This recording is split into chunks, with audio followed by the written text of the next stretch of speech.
نحمده ونصلي ونسلم على رسوله الكريم اما بعد فاعوذ بالله من الشيطان الرجيم فقال الله تعالى في الكلام المجيد والفرقان الحميد يا أيها الذين آمنوا استعينوا بالصبر والصلاة إن الله مع الصابرين صدق الله العظيم الصلاة والسلام عليك يا سيدي يا رسول الله وعلى آلك وأصحابك يا سيدي يا حبيب اللہ. اور تمام حمد اس خالق ازل کے لیے، سکون جیل کو دیتا ہے جو کمل کے لیے، اسی کے نام سے کرتا ہوں ابتدائے کلام کہ جن کے نام فرشتوں نے بھی سنبھل کے لیے. اللہ تعالیٰ کا بے پایا لطف و کرم اور اس کا احسان کہ اس نے اپنے ذکر کرنے کی توفیق بخشی اور حضور نبی کریم صلی اللہ علیہ وآلہ وسلم پر درود و سلام بھیجنے کی توفیق بخشی. دعا ہے کہ اللہ پاک آج ہم جو بیان کریں اور آپ جو سنیں، اللہ پاک اس پر عمل کرنے کی توفیق عطا فرمائیں. حضرات محترم، آج آپ کے سامنے حاضر ہونے کا مقصد کیا تھا؟ پچھلے کچھ سالوں میں ہمارے خاندان میں کچھ ایسی اموات ہوئیں. میرے کچھ جوان کزن جو کم و بیش کوئی 20 سال کا، کوئی 22 سال کا، کوئی 23 سال کا، ایسے 5 کزن جو پچھلے کچھ سالوں میں ہم سے جدا ہو گئے. ان پر ان کے دکھ میں ہر آنکھ اشک بار تھی، ہر دل رو رہا تھا. لیکن ہمیں یہ معلوم ہونا چاہیے کہ بے شک موت کا وقت اور اس کی جگہ متعین ہے، اس کا فیصلہ ہو چکا ہے. نہ ہی ہم موت کو روک سکتے ہیں اور نہ ہی اس کے وقت کو ٹال سکتے ہیں. جب موت آنی ہے، ہمارا ایمان ہے کہ وہ آ کے رہے گی، اور بے شک اس کا وقت اور اس کی جگہ متعین ہے. لیکن پھر بھی اللہ پاک ہم سب کو اس آزمائش سے گزارے گا، یہ اللہ تعالیٰ کو پتہ ہے. لیکن اللہ تعالیٰ نے ایسی آزمائشوں پر صبر کرنے والوں کے لیے کیا انعام رکھے ہیں، اسی سلسلہ میں آج آپ سے گفتگو کرنے کا دل چاہا اور آپ کی خدمت میں حاضر ہوں کہ جو اپنے پیاروں کے بچھڑ جانے پر صبر کرتے ہیں، اللہ پاک ان کو کیا انعام عطا فرماتا ہے. قرآن پاک کی جو آیہ کریمہ میں نے تلاوت کی، سورہ بقرہ کی آیت نمبر 153، اس میں اللہ پاک نے ارشاد فرمایا، اے ایمان والو، صبر اور نماز کے ذریعے مجھ سے مدد چاہا کرو اور یقیناً اللہ صبر کرنے والوں کے ساتھ ہے. اس آیہ کریمہ میں ہمیں کیا پتہ چلتا ہے کہ اللہ تعالیٰ فرماتے ہیں کہ اے ایمان والو، جب تمہیں کوئی مشکل آئے، جب تمہیں کوئی پریشانی آئے یا کوئی آزمائش آئے تو مجھ سے نماز کے ذریعے اور صبر کے ذریعے مجھ سے مدد مانگا کرو. اب آئیے حدیث مبارکہ کی روشنی میں ہم اس موضوع کو آگے لے کے چلتے ہیں. حدیث قدسی ہے، اللہ پاک فرماتا ہے، اس بندے کا بدلہ صرف اور صرف جنت ہے کہ جس کے اہل میں سے، یعنی کہ بیوی بچے یا اہل میں سے کوئی یا دنیا میں سے وہ چیز جو اسے پسند ہو وہ اس سے لے لی جائے یا اللہ پاک اسے چھین لیتا ہے،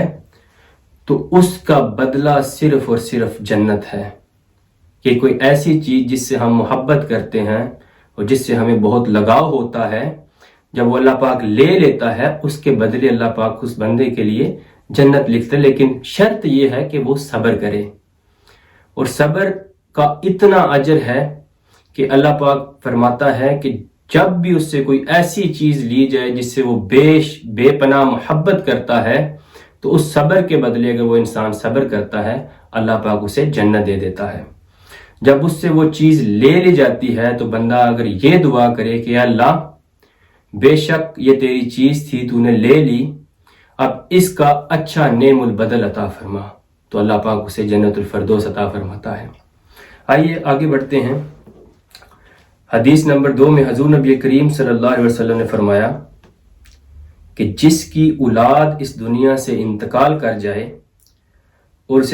وہ صبر کرے اور اللہ پاک سے یہ دعا کرے کہ یا اللہ بے شک میرا بیٹا تو نے لے لیا، اب اس کا اچھا نعم البدل عطا فرما مجھے۔ اور جب اللہ پاک کسی کی اولاد لیتا ہے یا کسی کی کوئی وفات ہو جاتی ہے، تو جب کوئی جوان بیٹا یا ایسا بیٹا فار ایگزامپل ابھی دنیا میں نہیں آیا لیکن اس کی روح اس میں پھونک دی گئی تھی اور وہ اس دنیا سے رخصت ہو گیا، تو اس کے بارے میں حدیث میں آتا ہے کہ وہ بچہ اپنے والدین کے لیے بخشش کا سامان بنے گا، کہ روز قیامت جب حساب و کتاب ہو رہا ہوگا اور وہ جو وفات سے جو پیدائش سے پہلے فوت ہو گیا یا دنیا میں آنے کے بعد کچھ عرصہ اس دنیا میں گزارا اور چلا گیا، یعنی کہ کچی عمر میں وہ اس دنیا سے رخصت ہو گیا، وہ اپنے والدین کے لیے بخشش کا سامان کرے گا۔ اور وہ جب روز قیامت میں حساب و کتاب ہوگا تو اپنے والدین کو جنت میں لے جانے کے لیے اللہ تعالیٰ سے جھگڑا کرے گا، اور پھر حدیث میں آتا ہے کہ وہ اپنے والدین کا پلڑا پکڑ کے، یعنی کہ ان کی قمیص سے آگے سے پکڑ کے وہ جنت میں لے کے جائے گا۔ یہ تو ہے کہ جب کوئی کچا بچہ فوت ہو جاتا ہے یا اس دنیا میں آ کے کچھ دن گزار کے، یا اب اس دنیا میں آیا ہی نہیں، کوئی کمپلیکیشن کی وجہ سے اس دنیا سے رخصت ہو گیا، تو اللہ پاک نے اس کے لیے اس کے والدین کے صبر کرنے پر یہ انعام رکھا ہے۔ تو اب یہاں پہ ایک نقطہ اخذ ہوتا ہے کہ جو بچہ جس کو بھی والدین نے اپنے سینے سے نہیں لگایا، جنس کے بارے میں اتنی پلاننگ نہیں کی، کہ ابھی اتنی محبت بھی نہیں، اس کو دیکھا بھی نہیں اور وہ دنیا سے چلا گیا، تو اللہ پاک نے اسے یہ انعام دیا کہ وہ ان کی جنت کا سامان کرے گا، ان کی بخشش کا سامان کرے گا۔ اب یہاں پہ سوچیں کہ ایک بچہ جو والدین جس کو پالتے ہیں، ان کی اچھی تربیت کرتے ہیں اور یہ گمان کرتے ہیں کہ یہ بڑا ہو کے ہمارے لیے کمائے گا، جب اس کی شادی ہوگی تو اس کے بچے ہوں گے، جب اللہ پاک اس بچے کو اس دنیا سے لے جاتا ہے تو اس پر والدین کو صبر کرنے پر کیا کیا انعام ملیں گے۔ اب خود ہی سوچیں کہ ایک بچہ جس کو ابھی آپ نے سینے سے نہیں لگایا، اس کے بارے میں اس کی فیوچر پلاننگ نہیں کی، اس کے بارے میں کچھ ایسا سوچا نہیں کہ وہ دنیا میں آئے گا تو یہ کریں گے، لیکن ایک بچہ جو ہمہ وقت آپ کی آنکھوں کے سامنے رہتا ہے اور آپ اس کے لیے دن رات خواب دیکھتے ہیں کہ ہمارا بچہ اس عمر کو پہنچے گا تو ہم یہ کریں گے، ہمارا بچہ جب ہم بوڑھے ہو جائیں گے تو ہمیں کما کے دے گا، تو اس بچے کے بچھڑ جانے پر اللہ پاک صبر کرنے والوں کو کیا کیا انعام عطا فرمائے گا۔ اب خود سوچ کے دیکھیں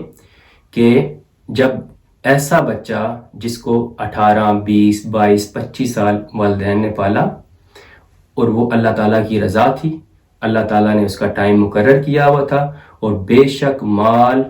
اور اولاد ایک بہت بڑی آزمائش ہیں۔ اللہ پاک مال کے ذریعے بھی آزماتا ہے اور اولاد کے ذریعے بھی آزماتا ہے۔ آزمائش اللہ پاک کی ہوتی ہے، وہ اللہ پاک کے پر ہے کہ وہ کس طرح اپنے بندوں کو آزماتا ہے، اور اللہ انبیاء کرام سے لے کر اولیاء صالحین تک ہر بندے کو، اپنے پیارے بندے کو آزماتا ہے، اور اس پہ پھر ڈیپینڈ کرتا ہے کہ وہ کس طرح اس آزمائش سے نکلتا ہے، یا کہ صبر کرتا ہے یا وویلا مچا دیتا ہے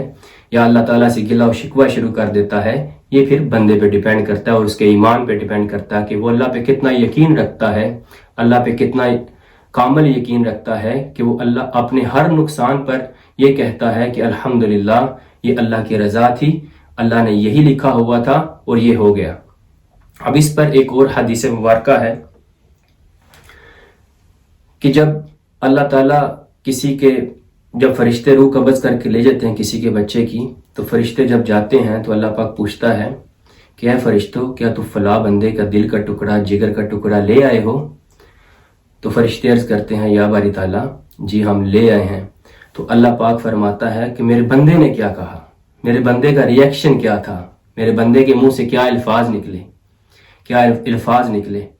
تو فرشتے عرض کرتے ہیں باری تعالیٰ جب میں نے اس کے جگر کا ٹکڑا لیا، اس کی روح قبض کی،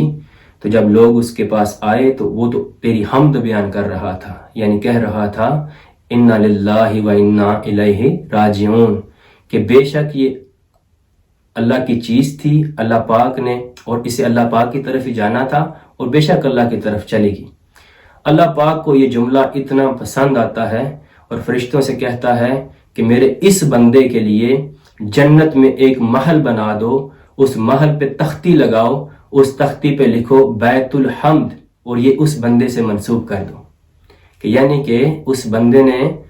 اتنے بڑے نقصان پر بھی اللہ کا شکر ادا کیا، تو اللہ پاک نے کہا کہ جنت میں اس کا گھر بناؤ، اس پہ ایک تختی لگاؤ اور اس پر لکھو بیت الحمد۔ اب مجھے بتائیں کہ صبر کرنے پر آپ کا گھر تو جنت میں بن گیا، اور بندے کا گھر جنت میں ہو تو وہ کہیں اور رہ سکتا ہے؟ اللہ پاک نے صبر کا اتنا اجر لکھا ہے۔ اللہ پاک ایک اللہ کے ولی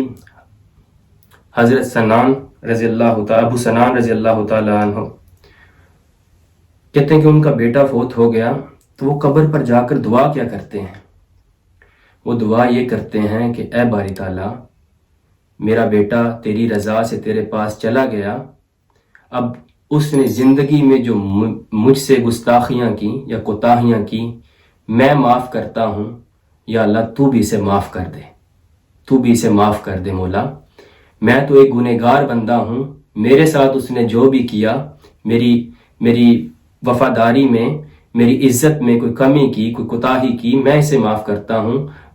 میرے مولا تو بے نیاز ہے، بے شمار رحمتوں والا ہے، یا اللہ تو کچھ نہیں دیکھتا، تو دینے پہ آئے تو کچھ نہیں دیکھتا، مولا تو بھی اسے معاف کر دے۔ دعا اس طرح کریں جا کے اپنے بچوں کے لیے۔ اور پھر حضرت داؤد علیہ السلام کا بچہ انتقال کر جاتا ہے، تو کوئی حضرت داؤد علیہ السلام کے پاس آ کے پوچھتا ہے کہ آپ اپنے بچے سے، آپ کے بچے کی محبت کے برابر کیا چیز ہے؟ تو حضرت داؤد علیہ السلام فرماتے ہیں کہ اگر ساری زمین سونے کی بن جائے نا تو پھر بھی میرے بچے کے برابر نہیں ہے۔ تو عرض ہوتا ہے کہ یا اے داؤد، ہم نے تمہیں اس زمین جو تم بتا رہے ہو، جتنی تم اپنے بچے سے محبت کرتے ہو کہ ساری دنیا کی زمین سونا بن جائے تب بھی میرے بچے کے برابر نہیں، ہم تمہیں اس سے زیادہ اجر و ثواب عطا کرتے ہیں۔ یعنی کہ صبر پہ اتنا اجر ہے۔ اس سے آگے بڑھتے ہیں تو ایک حدیث مبارکہ جو مجھے بڑی پسند ہے وہ یہ ہے کہ حضرت ابو طلحہ رضی اللہ تعالیٰ عنہ کو اللہ پاک بڑھاپے میں ایک اولاد عطا کرتے ہیں، بڑھاپے کی عمر میں اولاد عطا کرتے ہیں، تو وہ بیمار ہو جاتا ہے، وہ بیٹا عطا کرتے ہیں اللہ پاک انہیں، ایک ہی بیٹا ہوتا ہے اور وہ بہت بیمار ہو جاتا ہے۔ اور ان دنوں حضرت ابو طلحہ شام میں ہوتے ہیں، تو آپ کی جو زوجہ ہیں حضرت ام سلیم رضی اللہ تعالی عنہا آپ کو پیغام بھجواتی ہیں، یعنی کہ خط لکھتی ہیں کہ اے ابو طلحہ، آپ جہاں کہیں بھی ہیں، جو اللہ پاک نے ہمیں بڑھاپے میں آ کے اولاد عطا کی تھی وہ بیمار ہو گئی ہے، آپ سب کچھ چھوڑ چھاڑ کے آ جائیں، کیونکہ وقت کا پتہ نہیں، اللہ کی چیز اللہ کب لے لے۔ تو حضرت ابو طلحہ کو یہ خبر پہنچتی ہے، اب سب کام کو چھوڑ کے مدینہ کی طرف روانہ ہو جاتے ہیں۔ اب سفر تھا، آپ سفر کرتے تھکے ہارے گھر پہنچتے ہیں، تو آپ کا بیٹا آپ کے آنے سے پہلے عصر کے وقت وفات پا جاتا ہے، اور آپ مغرب کے ٹائم گھر پہنچتے ہیں۔ اب جیسے ہی گھر میں داخل ہوتے ہیں، اب یہاں پہ ایک نقطہ جو اخذ کرنے والا ہے وہ آپ سنیے گا۔ جب وہ گھر میں داخل ہوتے ہیں تو وہ اپنے بیٹے کا پوچھتے ہیں کہ میرا بیٹا کیسا ہے؟ اب آپ کی بیوی کو تو پتا تھا کہ بیٹا تو عصر کے وقت انتقال کر گیا ہے، وفات پا گیا ہے، اس کی روح پرواز کر گئی ہے، تو اب اس کو یہ بھی پتا تھا، ان کی بیوی کو، اس قربان جاؤں ان کے صبر پہ، ان کے ضبط پہ قربان جاؤں، کہ انہوں نے ایک لفظ نہیں کہا، کہ ان کو یہ بھی پتا تھا کہ میرا شوہر کے ادب میں یہ بات آ جاتی ہے، اور صبر پہ یہ بات آ جاتی ہے کہ ان کا صبر کتنا بلند تھا، وہ کتنی صابرہ تھی، کہ انہوں نے یہ کہا کہ اب پتا تو تھا کہ بیٹا انتقال کر گیا ہے، لیکن صبر کا عالم یہ تھا، کہا کہ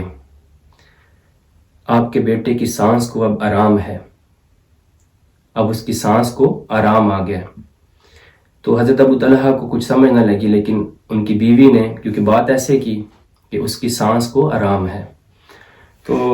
اس طرح ہوتا ہے کہ آپ ان کا حال چال پوچھتی ہیں، بٹھاتی ہیں، انہیں کھانا کے دیتی ہیں، پانی دیتی ہیں، کہ پتہ تھا کہ سفر کر کے آئے ہیں، تھکے ہارے ہوں گے، اور میں ان کے اس چیز کا بھی خیال رکھوں کہ میرا شوہر میرے گھر آیا، میں نے اس سے پانی کا پوچھا، پھر کھانا دیا، ابھی تک کچھ کہا نہیں۔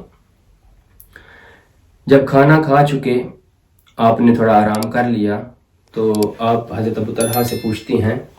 کہ اے صحابی رسول، میرا آپ سے ایک سوال ہے، اس کا جواب تو دیجئے۔ تو آپ فرماتے ہیں جی فرمائیے کیا سوال ہے؟ تو حضرت ام سلیم رضی اللہ تعالیٰ عنہ فرماتی ہیں کہ اگر آپ کے پاس کوئی ایک امانت رکھتا ہے اور جب وہ واپس مانگتا ہے تو کیا مجھے اس کو دے دینی چاہیے؟ تو حضرت ابو طلحہ فرماتے ہیں کہ بے شک اس میں دیر نہیں کرنی چاہیے، کیونکہ یہ امانت ہے، اور امانت جس کی ہوتی ہے اس کے پاس پہنچ جائے، یہی صحیح بات ہے۔ تو حضرت ام سلیم کہتی ہیں کہ بے شک جس کی امانت تھی میں نے اس کو لٹا دی، اور پھر فرماتی ہیں کہ آپ کا بیٹا جو تھا عصر کے وقت اس کی روح پرواز کر گئی تھی، اور جو اللہ کی چیز تھی اللہ پاک لے جاتے ہیں۔ اب حضرت ابو طلحہ اپنی بیوی کے ایک نظر اپنی بیوی کو دیکھتے ہیں، اور دوسری نظر اپنے بیٹے کو دیکھتے ہیں، اور کہتے ہیں کہ اللہ اکبر، اللہ اکبر، کہ اللہ پاک نے مجھے اتنی صابرہ بیوی عطا کی کہ جس نے مجھے پتہ چلنے بغیر یہ اتنا کچھ کر دیا، اتنا صبر کا عالم دکھا دیا کہ وہ آپ دھنگ رہ گئے۔ تو حضرت ابو طلحہ کہتے ہیں کہ یہ بات تو تم مجھے پہلے بھی بتا سکتی تھی، تو آپ نے تو کہا تھا کہ اس کے سانس کو آرام آ گیا ہے۔ تو آپ کی بیوی فرماتی ہیں کہ میں نے تو یہی کہا تھا، مجھے بتائیں جب کسی کی روح انتقال کر جاتی ہے تو اس کی سانس کو آرام آ جاتا ہے۔ قربان جاؤں، آپ کا مکالمہ ہوا، فجر کی نماز کا ٹائم ہوا، میں شارٹ کر رہا ہوں کیونکہ ویڈیو لمبی ہوتی جا رہی ہے۔ میرا مقصد صرف پیغام دینا تھا ان فیملیز کو، میرے اپنے ہی ہیں، اور سب تمام جتنے لوگ سنیں گے سب کے لیے، کہ جب کوئی بچھڑ جاتا ہے اس پہ صبر کا جو اجر ہے اللہ پاک نے متعین کیا ہے وہ کتنا بلند ہے۔ فجر کی نماز ہوتی ہے تو حضور نبی کریم صلی اللہ علیہ وسلم کی نظر حضرت ابو طلحہ پہ پڑتی ہے۔ حضور نبی کریم صلی اللہ علیہ وسلم حضرت ابو طلحہ سے مخاطب ہو کے فرماتے ہیں کہ اے ابو طلحہ، کہ بے شک جو تیری بیوی اور تیرے درمیان رات کو مکالمہ ہوا ہے اللہ پاک کو بہت پسند آیا۔ قربان جاؤں حضور نبی کریم صلی اللہ علیہ وسلم کے علم پر، آپ کی نظر مبارک پر، کہ آپ کیا کیا دیکھتے ہیں۔ تو حضرت ابو طلحہ دنگ رہ جاتے ہیں۔ تو حضرت ابو طلحہ کو فرماتے ہیں میرے نبی کریم صلی اللہ علیہ وسلم کہ بے شک تیری بیوی اور تیرے صبر پر اللہ پاک نے تمہیں اتنا اجر عطا فرمایا ہے، اس کا نعم البدل یہ عطا فرمایا ہے کہ اس بڑھاپے کی عمر میں اللہ پاک آپ کو ایک بیٹی دے گا، اور اس بیٹی میں 7 بیٹے ہوں گے جو 7 کے 7 مجاہد بنیں گے اور اللہ کی راہ میں شہید ہوں گے۔ یہ اللہ پاک نے ان کو صبر کا بدلہ دیا۔ اللہ پاک ہم سب کو اپنے بچھڑ جاتے ہیں ان کے بچھڑ جانے پر صبر جمیل عطا فرمائے۔ اور جو میرے کزن ہیں جن میں احمد رزاق ہیں، حسن اقبال ہیں، محمد عریب ہیں، محمد شاہزیب ہیں، یہ دونوں بھائی تھے، ایک کی عمر کم از کم 20 سال اور دوسرے کی 22 سال، اور پھر اس کے بعد محمد اویس ہیں، یہ میرے بہت پیارے کزن جو دبئی میں فوت ہوئے، ان میں سے 2 ساؤتھ افریقہ اور 2 ہی پاکستان میں۔ یہ جوان 5 ایسی موتیں تھیں کہ جنہوں نے ہر آنکھ کو اشکبار کیا، بڑے پیارے بچے تھے۔ میں بس اللہ پاک سے دعا کرتا ہوں کہ جو ان کے والدین نے ان موتوں پر صبر عطا کیا، اللہ پاک ان کو اچھا نعم البدل عطا فرمائے۔ اللہ پاک سے دعا ہے کہ اللہ پاک میرے ان 5 بھائیوں اور جتنے مومنوں کے بچے اس دنیا سے چلے گئے ہیں تمام کو جنت الفردوس میں اعلیٰ سے اعلیٰ مقام عطا فرمائے۔ اللہ پاک ہم سب کو صبر جمیل عطا فرمائے اور ہمیں ہمہ وقت اللہ کا شکر ادا کرنے کی توفیق عطا فرمائے۔ وما علینا الا البلاغ۔